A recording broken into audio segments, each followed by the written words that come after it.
اعوذ باللہ من الشیطان الرجیم بسم اللہ الرحمن الرحیم۔ السلام علیکم ورحمۃ اللہ وبرکاتہ۔ بھائیوں اور بہنوں، دنیا کی یہ زندگی اگرچہ ہماری نگاہوں میں بہت قیمتی نظر آتی ہے، لیکن حقیقت میں یہ ایک عارضی اور وقتی قیام گاہ ہے۔ اللہ تعالیٰ نے قرآن مجید میں فرمایا ہے کہ ہر نفس کو موت کا ذائقہ چکھنا ہے۔ انسان اپنی زندگی کی رنگینیوں میں کھو کر اس اٹل حقیقت کو بھول جاتا ہے۔ وہ بھول جاتا ہے کہ ایک دن وہ بھی مٹی میں دفن کر دیا جائے گا، جہاں نہ ماں ساتھ ہوگی، نہ باپ ساتھ ہوگا، نہ بھائی، نہ دوست، نہ مال و دولت، نہ شہرت اور طاقت ساتھ جائے گا، تو صرف اس کا عمل اور قبر وہ مقام ہے جہاں انسان کا اصل سفر شروع ہوتا ہے۔ یہی وجہ ہے کہ رسول اکرم صلی اللہ علیہ وسلم نے فرمایا کہ قبر آخرت کی منازل میں سے سب سے پہلی منزل ہے۔ اگر انسان اس سے بچ گیا تو باقی سب آسان ہو جائیں گی، اور اگر اس میں ناکام ہو گیا تو بعد کی سب سخت ہو جائیں گی۔ ہم جب اپنے کسی پیارے کو قبر میں اتارتے ہیں تو ظاہر سمجھتے ہیں کہ بس اب اس کی ذمہ داری ختم ہو گئی، مگر حقیقت تو یہ ہے کہ اسی لمحے اس کی اصل حاجت شروع ہوتی ہے۔ وہ تنہائی، وہ تاریکی، وہ فرشتوں کی آمد، وہ سوالات، وہ اعمال کا وزن، وہ قبر کی تنگی، وہ قبر کی وحشت۔ ایسے میں ایک ایسا عمل ہے جو قبر میں پڑے انسان کے لیے سب سے زیادہ نفع بخش ہوتا ہے، اور وہ ہے تسبیح۔ ایک خاص تسبیح جس کی اہمیت حدیث میں یوں بیان کی گئی ہے کہ مردہ قبر میں اس تسبیح کی فریاد کرتا ہے، بالکل ایسے جیسے مچھلی پانی کے لیے تڑپتی ہے۔ محترم ناظرین، ربیع الاول کا مہینہ وہ بابرکت اور مقدس مہینہ ہے جس میں اللہ تعالیٰ نے اپنی سب سے بڑی نعمت، سب سے بڑی ہستی، سب سے روشن چراغ، سب سے بلند مرتبے والے نبی حضرت محمد مصطفیٰ صلی اللہ علیہ وسلم کو دنیا میں مبعوث فرمایا۔ یہ مہینہ دراصل خوشیوں، رحمتوں اور برکتوں کا خزانہ ہے۔ اسی مہینے میں مخلوق خدا کو ہدایت کا وہ نور عطا ہوا جس نے جہالت کے اندھیروں کو دور کیا اور انسانیت کو اللہ کے قریب کر دیا۔ اس مہینے کی عظمت کے بارے میں علماء کرام فرماتے ہیں کہ ربیع الاول کی ساعتیں، اس کی راتیں اور اس کے دن اللہ تعالیٰ کی خاص رحمتوں کے نزول کے مواقع ہیں، اور یہی وجہ ہے کہ مسلمان دنیا بھر میں اس مہینے کو نہ صرف خوشی،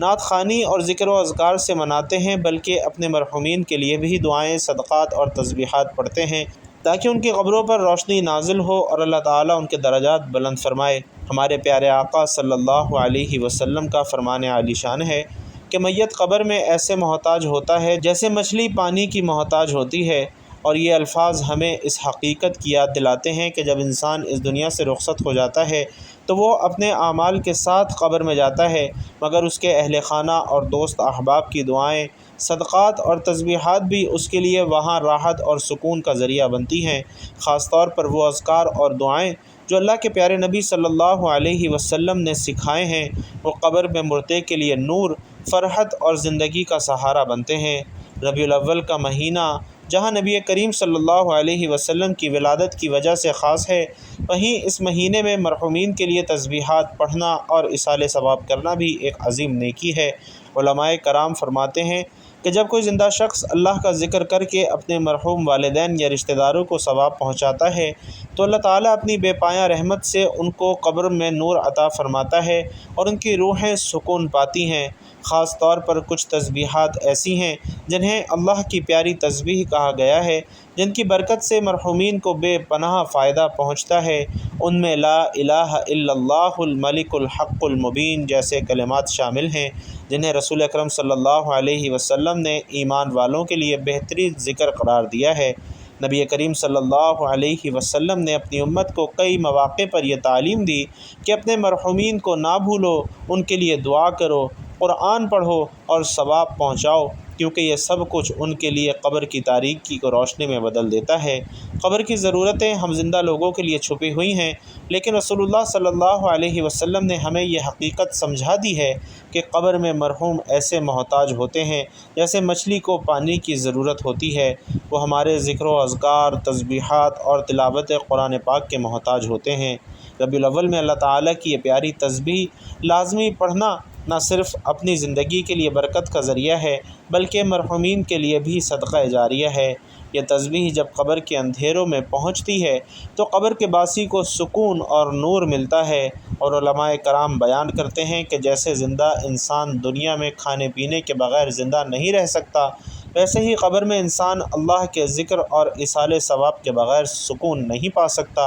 اور یہی وجہ ہے کہ نبی علیہ الصلاۃ والسلام نے اپنی امت کو بار بار یہ تاکید کی کہ اپنے مرحومین کے لیے دعا اور تسبیح کو لازم پکڑو۔ ربیع الاول چونکہ نبی کریم صلی اللہ علیہ وسلم کی آمد کا مہینہ ہے، اس لیے اس مہینے میں کیے گئے اذکار اور تسبیحات کی برکت بھی کئی گنا بڑھ جاتی ہے۔ ایک روایت کے مطابق جو شخص کسی بھی مہینے میں لا الہ الا اللہ الملک الحق المبین پڑھتا ہے، اللہ تعالیٰ اس کے گناہوں کو معاف فرما دیتا ہے، اور جب یہی کلمات ربیع الاول میں پڑھے جائیں اور مرحومین کو ایصال ثواب کر دیا جائے تو یہ ان کے لیے قبر میں سکون اور راحت کا ذریعہ بنتے ہیں۔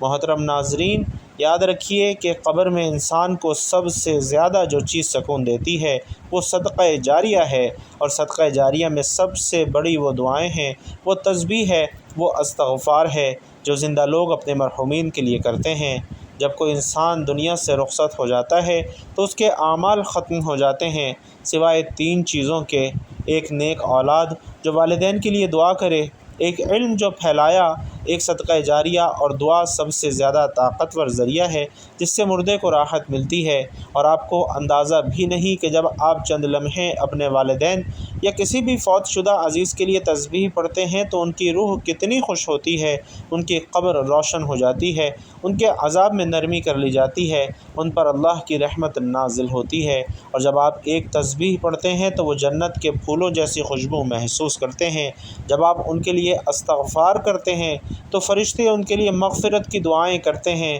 اور اللہ تعالیٰ فرماتے ہیں کہ میرے بندے نے اپنے والدین کے لیے دعا کی، میں اس کے والدین کو معاف کرتا ہوں، میں ان کی قبر کو کشادہ کرتا ہوں، میں انہیں نور عطا کرتا ہوں۔ اور جو بندہ دوسروں کے مرحومین کے لیے بھی دعا کرتا ہے، اللہ تعالیٰ اس کے لیے ایسے فرشتے مقرر فرما دیتا ہے جو اس کے مرنے کے بعد بھی اس کے لیے دعا کرتے رہیں گے۔ تو بھائیوں اور بہنوں، ہمیں یہ چاہیے کہ یہ عارضی دنیا ہے، یہاں کسی کو ہمیشہ نہیں رہنا۔ جو آج دنیا سے جا چکے ہیں کل ہم بھی ان میں شامل ہوں گے۔ آج اگر ہم کسی کے لیے تسبیح پڑھیں گے تو کل کوئی ہمارے لیے بھی پڑھے گا۔ آج اگر ہم کسی کے لیے مغفرت مانگیں گے تو کل ہمارے لیے بھی اللہ آسانیاں پیدا کرے گا، کیونکہ جو بوئیں گے وہی کاٹیں گے۔ آخرت میں رشتہ، پیسہ، شہرت کچھ کام نہیں آئے گا۔ کام آئے گا تو وہ وقت جو ہم نے اللہ کی یاد میں گزار دیا، جو ہم نے قبر میں پڑے اپنے پیاروں کو یاد کر کے دعاؤں میں گزار دیا۔ تو قبر میں مردہ انسان ہر روز امید لگاتا ہے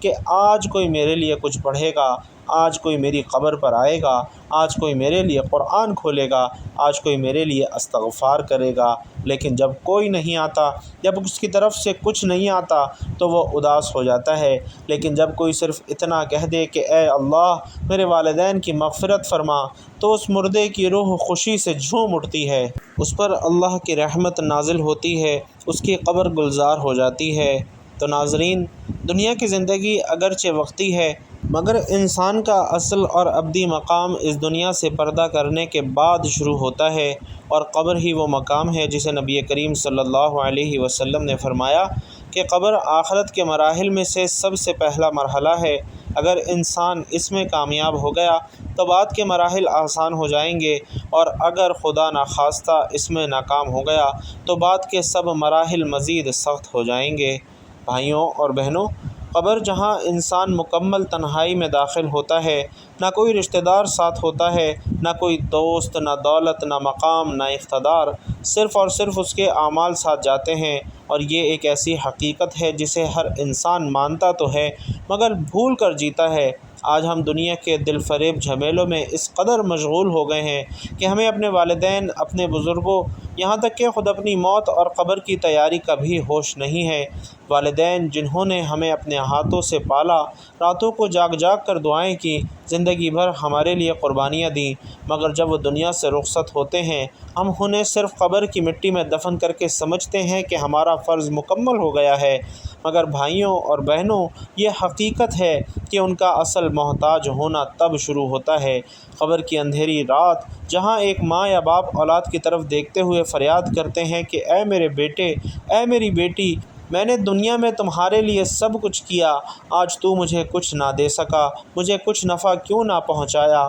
موت کے بعد انسان کی حالت ایسی ہو جاتی ہے کہ وہ کسی بھی نیکی کا محتاج ہو جاتا ہے، اور نبی علیہ الصلاۃ والسلام فرماتے ہیں کہ جب انسان مر جاتا ہے تو اس کے تمام اعمال منقطع ہو جاتے ہیں سوائے 3 اعمال کے: ایک صدقہ جاریہ، دوسرا ایسا علم جس سے فائدہ اٹھایا جائے، اور تیسرا نیک اولاد جو کہ اس کے لیے دعا کرے۔ تو ناظرین، اسی نیکی میں ایک خاص تسبیح ہے جس کی حاجت قبر میں پڑے ہوئے مردے کو مچھلی کے لیے پانی سے بڑھ کر ہوتی ہے۔ یہ وہ کلمات ہیں جو قبر میں روشنی، سکون، فرشتوں کی نرمی اور عذاب سے نجات کا ذریعہ بنتے ہیں۔ جب انسان قبر میں اکیلا پڑا ہوتا ہے، ہر طرف مٹی، تاریکی، فرشتوں کے سوالات، اعمال کا وزن، وہاں یہ خاص تسبیح اس کے ساتھ نور بن کر موجود رہتی ہے۔ اور پیارے آقا صلی اللہ علیہ وسلم فرماتے ہیں، قبر یا تو جنت کے باغیچوں میں سے ایک باغ ہے یا جہنم کے گڑھوں میں سے ایک گڑھا ہے۔ تو ناظرین، سوال یہ پیدا ہوتا ہے کہ وہ کون سی تسبیح ہے؟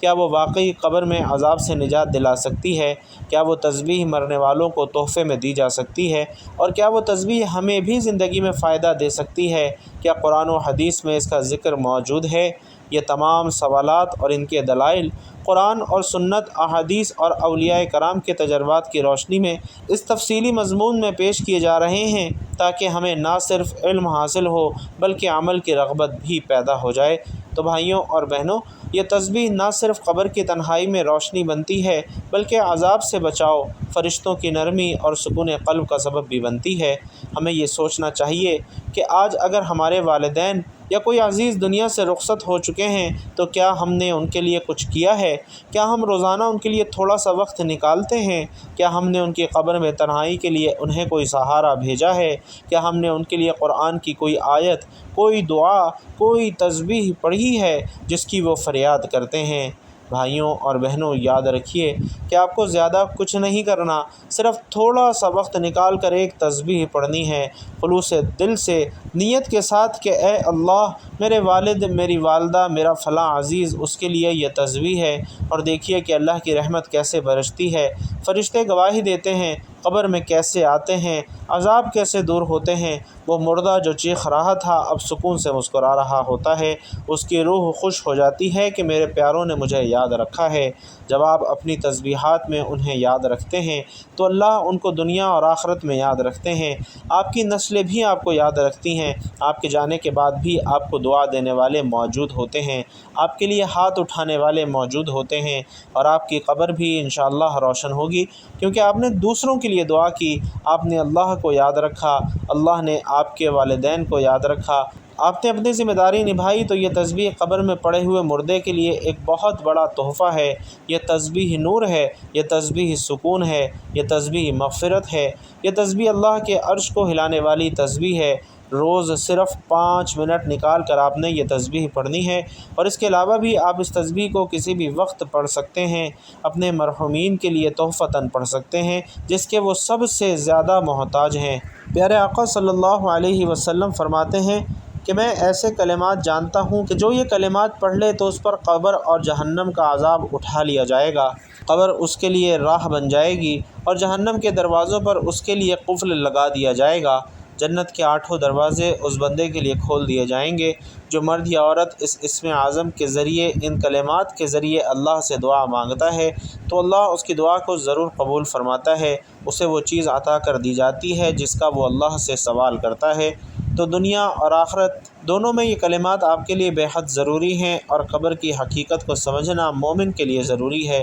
جب انسان دنیا کی زندگی سے کوچ کرتا ہے، قبر اس کے لیے پہلا پڑاؤ بنتی ہے، اور اللہ تعالیٰ قرآن مجید میں ارشاد فرماتے ہیں کہ ان کے پیچھے ایک پردہ یعنی برزخ ہے جو قیامت کے دن تک قائم رہے گا، اور برزخ وہ درمیانی عالم ہے جو دنیا اور آخرت کے درمیان ہے۔ انسان کے مرنے کے بعد اس کی روح برزخی دنیا میں منتقل ہو جاتی ہے، اور اس کی قبر اس کے لیے یا تو جنت کے باغوں میں سے ایک باغ بن جاتی ہے یا جہنم کے اندھیرے گڑھوں میں سے ایک گڑھا بن جاتی ہے، اور اگر خدا نخواستہ اس میں ناکامی ہوئی تو باقی مراحل مزید سخت ہو جائیں گے۔ قبر کے اندر انسان سے منکر نکیر فرشتے سوال کرتے ہیں کہ تیرا رب کون ہے، تیرا دین کیا ہے، تجھے اس شخص یعنی محمد صلی اللہ علیہ وسلم کے بارے میں کیا علم ہے؟ اگر انسان ایماندار ہو، نیک عمل والا ہو اور اللہ کی عبادت میں سچا ہو تو وہ ان سوالوں کا جواب دے دیتا ہے اور فرشتے اس پر رحمت نازل کرتے ہیں، اس کی قبر کو کشادہ کر دیتے ہیں اور اس کے لیے جنت کا بستر بچھا دیا جاتا ہے،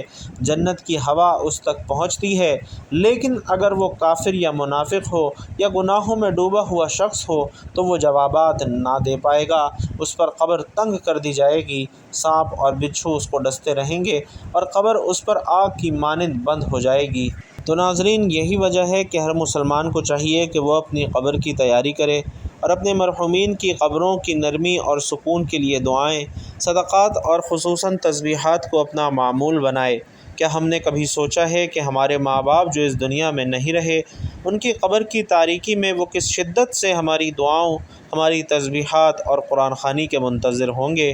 حضرت امام احمد بن حنبل رحمۃ اللہ علیہ فرماتے ہیں کہ اولاد کا والدین کے لیے دعا کرنا ان کے حق میں بہترین صدقہ جاریہ ہے۔ اسی طرح امام مالک رحمۃ اللہ علیہ فرماتے ہیں کہ مردہ اگر بول سکتا تو اپنی اولاد سے صرف ایک چیز مانگتا اور وہ دعا ہے۔ حضرت علی رضی اللہ تعالیٰ عنہ کا قول ہے کہ نیک اولاد مرنے والے کے لیے جنت کا دروازہ بن جاتی ہے، اور اسلام ہمیں یہ سکھاتا ہے کہ والدین کے ساتھ حسن سلوک صرف زندگی تک ہی محدود نہیں ہے بلکہ ان کے انتقال کے بعد بھی ان کی مغفرت کے لیے دعائیں، ان کی طرف سے صدقہ اور نیک اعمال کا ایصال ثواب ایک جاری عمل ہے۔ قرآن مجید میں اللہ تبارک و تعالیٰ فرماتا ہے، کہو اے میرے رب ان والدین پر رحم فرما جس طرح انہوں نے بچپن میں میری پرورش کی۔ یہ آیت اس بات کی دلیل ہے کہ والدین کی وفات کے بعد بھی ان کے لیے دعا کرنا اللہ کے نزدیک محبوب اور مطلوب عمل ہے۔ بہت سے صحابہ اکرام رضوان اللہ تعالی علیہم اجمعین کا یہ معمول تھا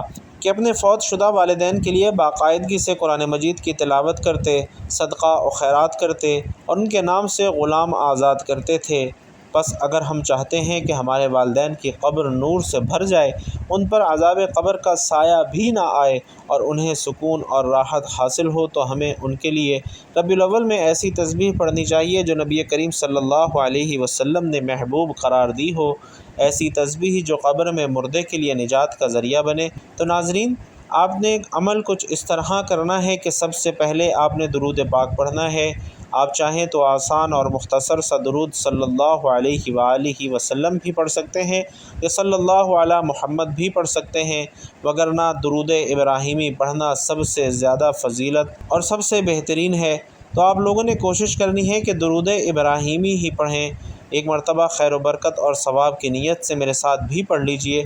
اللہم صلی علی محمد وعلی آل محمد کما صلیت علی ابراہیم وعلی آل ابراہیم انک حمید مجید، اللہم بارک علی محمد وعلی آل محمد کما بارکت علی ابراہیم وعلی آل ابراہیم انک حمید مجید۔ درود پاک پڑھنے کے بعد آپ نے یہ کلمات پڑھنے ہیں جن کی ہمیں اور خاص طور پر ہمارے مرحومین کو جب وہ اس دنیا سے جا چکے ہیں اشد ضرورت ہے، اور وہ تسبیح ہے لا الہ الا اللہ الملک الحق المبین۔ آپ نے یہ تسبیح 100 مرتبہ پڑھنی ہے، اور جب آپ یہ تسبیح پڑھ لیں تو آپ نے 33 بار یہ کلمات پڑھنے ہیں، استغفر اللہ العظیم واتوب الیہ، اور آخر میں پھر آپ نے درود پاک پڑھ لینا ہے جو آپ نے عمل کے شروع میں پڑھا تھا۔ پیارے آقا صلی اللہ علیہ وسلم فرماتے ہیں کہ لا الہ الا اللہ، اللہ والوں پر ان کی قبر میں اور حشر و نشر میں کوئی وحشت نہیں ہوگی۔ گویا میں دیکھتا ہوں کہ لا الہ الا اللہ والے کھڑے ہو کر اپنے سروں سے مٹی جھاڑتے ہوئے کہہ رہے ہیں کہ سب تعریف اس اللہ کے لیے جس نے ہمارا غم دور کیا۔ تو جو بندہ ربیع الاول میں یہ عمل کرتا ہے وہ نہ قبر میں ان کے لیے آسانیاں پیدا کرے گا بلکہ خود اس دنیا سے جائے گا تو اس کی قبر بھی گلزار ہوگی، جنت کے باغوں میں سے ایک باغ ہوگی انشاءاللہ۔ اللہ رب العزت سے دعا ہے کہ ہم سب کو نیکی کی بات سننے، سمجھنے اور اس پر عمل کرنے کی طاقت اور توفیق مرحمت فرمائے۔ میرا سنانا اور آپ کا سننا اپنی بارگاہ میں قبول و منظور فرمائے، آمین یا رب العالمین۔ بھائیوں اور بہنوں، آخر میں آپ سے گزارش ہے کہ اللہ تعالیٰ کے 99 ناموں میں سے ایک انتہائی طاقتور صفاتی نام یا رحمانو کمنٹ باکس میں ضرور لکھتے جائیے گا۔ اللہ تبارک و تعالیٰ آپ سب کا حامی و ناصر ہو، آمین یا رب العالمین۔